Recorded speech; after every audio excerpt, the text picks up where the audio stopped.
هو الوحيد اللي عمره ما قطع فيك، وكل ما تيجي سيره الكابتن عماد النحاس يقول لك انا اشوف انه لازم يكمل، قبل كاس العالم لازم يكمل، بعد كاس العالم لازم يكمل، كل ما يقول لك انا شهادتي في الكابتن. في سر معين في الموضوع ده؟ 8 سنين. 8 سنين. 8 سنين في اوضه واحده.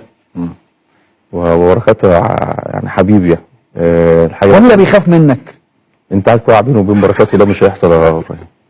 ولا بيخاف منك؟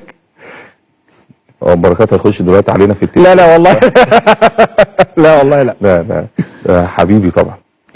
في حاجات كده احنا يعني مهما الظروف تبعد ما بيننا ومهما الاتجاهات، سواء بس القلوب قريبه. عماد اداره، بركات في الاداره وعماد في التدريب، لكن الحمد لله ان احنا مترابطين مع بعض بشكل كبير. وانا دايما بقول ان واحد من افضل اللعيبه اللي انا لعبت معاها في الملعب وهو بره الملعب غير جوه الملعب، غير في اوضه اللبس، غير وانت نازل الملعب، غير وانت في اوضه اللي هي المعيشه اللي انت اتنين قاعدين مع بعض، الموضوع مختلف.